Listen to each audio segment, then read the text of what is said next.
क्षमा प्रार्थी हूँ कि वो लोग इतने परेशान हुए, तो अब उत्तराखंड की तरफ आने की आवश्यकता नहीं है। बाकी जैसे लोगों पर मुकदमे थे, भीम आर्मी जय भीम संगठन के लोगों पर मुकदमे थे, वो सभी मुकदमे बिना किसी शर्त के हटा लिए गए हैं।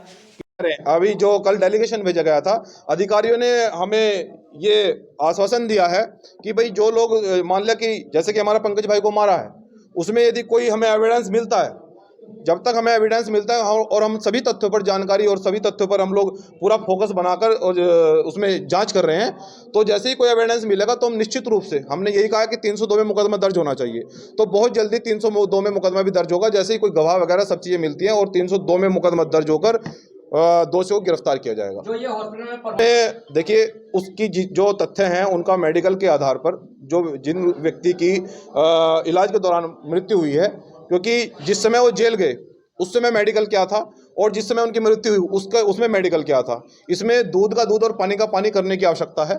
और जांच हो रही है गंभीरता से, जो भी जांच में आएगा, अगर उसमें यदि कोई भी दोषी हो, चाहे वो कोई भी दोषी हो, तो निश्चित रूप से उसमें कार्रवाई हम लोग कराएंगे। ये हमारी वार्ता चल रही है।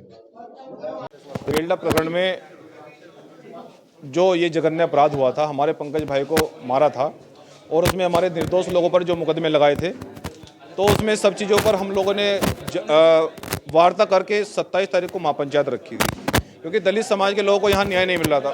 भैया शांत 27 तारीख को हम लोगों ने महापंचायत रखी थी और ये 27 तारीख को महापंचायत एक बड़ा विशाल रूप लेने वाली थी। ये पंचायत बहुजन समाज की सबसे बड़ी महापंचायत होगी। तो सरकार को भनक लग गई थी कि इसमें पूरे देश का बहुजन समाज जुटेगा, इसलिए सरकार ने 2 दिन पहले सरेंडर कर दिया।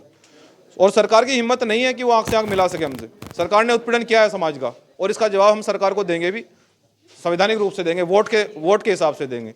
परंतु जितने लोगों पर हमारे ये कॉन्फ्रेंस बुलाने का उद्देश्य ये था कि जितने लोगों पर निर्दोष लोगों पर मुकदमे थे, भीम आर्मी जय भीम संगठन के लोगों पर मुकदमे थे, वो सभी मुकदमे बिना किसी शर्त के हटा लिए गए हैं।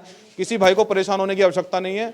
और जो लोग बड़ी दूर दूर से चले हुए हैं, क्योंकि मुझे बड़ा दुख हो रहा है कहते हुए कि जो हजार किलोमीटर से इस महापंचायत के लिए चल दिए हैं, तो मैं उन लोगों भाइयों से कहना चाहता हूँ कि वो जहाँ पर हैं वहीं रुक जाएं। अब उत्तराखंड की तरफ आने की आवश्यकता नहीं है और जैसे भी कोई आगे का आंदोलन होगा उसमें हम सब लोग आपको जानकारी देंगे। और मैं ये कहना चाहता हूँ कि 27 तारीख की महापंचायत के लिए जो लोग बहुत बड़ी बड़ी परेशानियां जिन लोगों ने उठाई और बहुत बड़ी दूर से चले हुए हैं और ट्रेवल्स के माध्यम से भी सब चीज़ें की गई हैं, तो मैं क्षमा प्रार्थी हूँ कि वो लोग इतने परेशान हुए, तो अब उत्तराखंड की तरफ आने की आवश्यकता नहीं है। बाकी जैसे भी कोई मैसेज होगा आपको बताया जाएगा, सभी मीडिया बंधुओं के माध्यम से आपको जानकारी दी जाएगी। देखिए, 302 में प्रशासन के अधिकारियों ने ये कहा है कि जब तक हमें कोई एविडेंस या कोई गवाह नहीं मिलता, जिस दिन हमें कोई गवाह मिल गया तो निश्चित रूप से 302 में मुकदमा दर्ज होगा। और हमने कहा है कि आप ये काम तो आपका है भाई, एविडेंस ढूंढना और गवाह ढूंढना ये काम आपका है कि कौन कौन लोग थे, सब चीज़ों की जांच करना, ये काम आपका है। हमें तो उसमें 302 में मुकदमा दर्ज चाहिए, तो उन्होंने 4 दिन कहा है, 4 दिन में 302 में मुकदमा दर्ज होगा और दोषी लोगों की निश्चित रूप से कार्रवाई होगी।